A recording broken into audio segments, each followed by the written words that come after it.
apakah orang yang masih hidup bisa masuk ke dimensi ruh? Maksudnya mutu qabla anta mutu itu gimana Ustaz?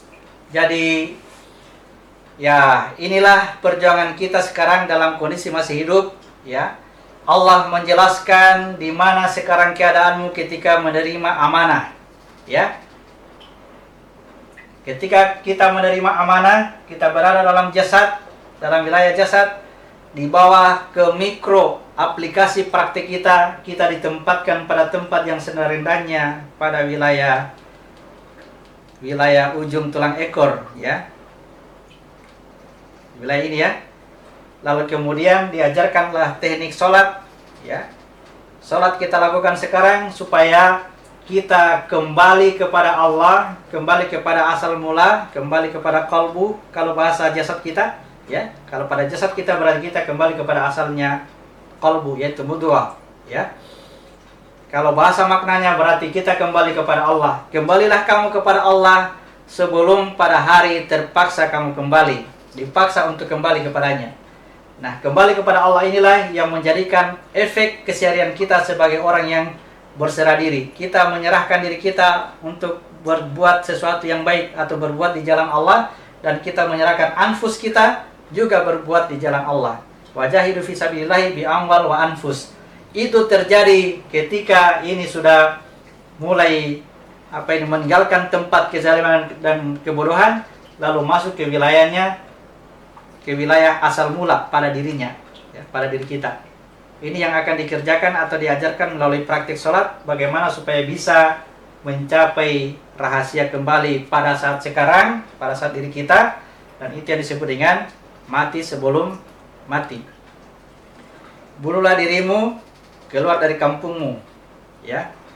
Kita baca surat 4 ayat 66 sampai 69. Surah 4 ayat 66 sampai 69. Dan sekalipun telah kami perintahkan kepada mereka, bunuhlah dirimu atau keluarlah kamu dari kampung halamanmu, ternyata mereka tidak akan melakukannya kecuali sebagian kecil dari mereka.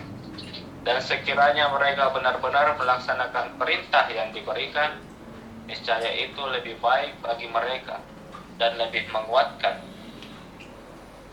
Dan dengan demikian, pasti kami berikan kepada mereka pahala yang besar dari sisi kami.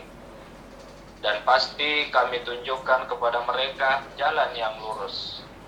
Dan barang siapa menaati Allah dan Rasul-Nya, maka mereka itu akan bersama-sama dengan orang yang diberikan nikmat oleh Allah, yaitu para nabi, para pencinta kebenaran, orang-orang yang mati syahid, dan orang-orang soleh.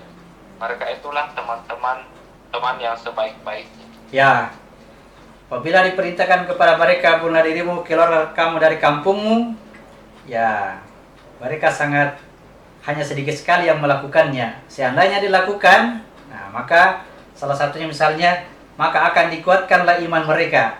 Jadi kalau seumpamanya kata bunuh diri itu adalah mati betulan, ya tidak perlu lagi dikuatkan iman. Untuk apa lagi dikuatkan iman kalau kita mati betul, ya. Jadi bukan mati betul, melainkan bahasa orang-orang tua kita ini mutu qabla anta mutu, ya. Kata orang-orang yang berilmu itu, ya.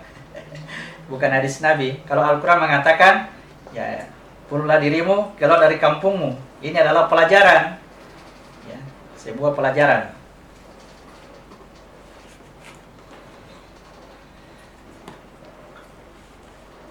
Oke, jadi orang-orang yang beriman, orang-orang yang beriman oleh Allah, ya, nanti setelah keluar dari atau mengerti atau lepas dari kekuatan jasadnya, lalu masuk ke dimensi ruhnya, ya, baru dia mengatakan bahwa inilah kehidupan yang sebenarnya.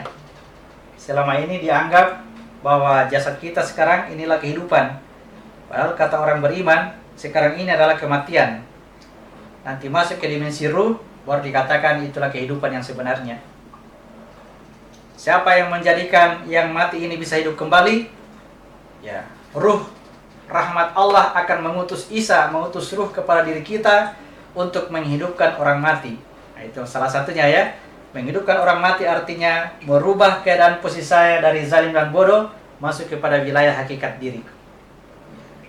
Membuat melihat orang yang buta, artinya yang tadinya saya tidak mampu memahami tanda-tanda, tidak bisa memahami Al-Quran, lalu kemudian bisa paham Al-Quran itu, membuat yang buta bisa melihat, yang tuli bisa mendengar. Itu tugasnya Isa atau tugasnya ruh, ya, tugasnya ruh pada diri kita, menghidupkan orang mati. Yang sekarang ini adalah keadaan kita ketika menerima amanah, keadaan kita adalah mati, dan ini adalah kuburan, jasad kita adalah kuburan. Allah melarang kita untuk membaca Al-Quran di kuburan. Artinya, kalau kita membaca Al-Quran, jangan asal bunyi saja, asal dibunyikan. Ya. Kalau asal dibunyikan itu membaca Al-Quran di kuburan, menjadikan orang yang tinggal dalam jasad ini sebagai orang yang mati. Kalau orang yang hidup ketika membaca Al-Quran, dia akan berusaha memahaminya. Ya. Itu orang hidup. Jadi larangan membaca Al-Quran di kuburan itu artinya jangan membaca Al-Quran sekedar saja, ya, sekedar bunyi-bunyi saja tanpa berusaha memahami apa yang kita baca. Jangan menjadikan rumahmu ini jasadmu ini, jangan jadikan rumahmu sebagai kuburan. Tetapi isilah rumahmu dengan cahaya-cahaya Al-Quran. Artinya Al-Quran yang kita pelajari tadi usahakan pahami, supaya dia bisa menjadi cahaya yang menerangi rumah kita ini. Rumahmu adalah jasadmu, ya. Rumah kita adalah jasad kita. Di dalam jasad kita sekarang ini ada orang mati, yaitu yang harus dihidupkan, yang harus ditalkinkan, supaya dia kembali hidup, supaya dia dibangkitkan. Ya.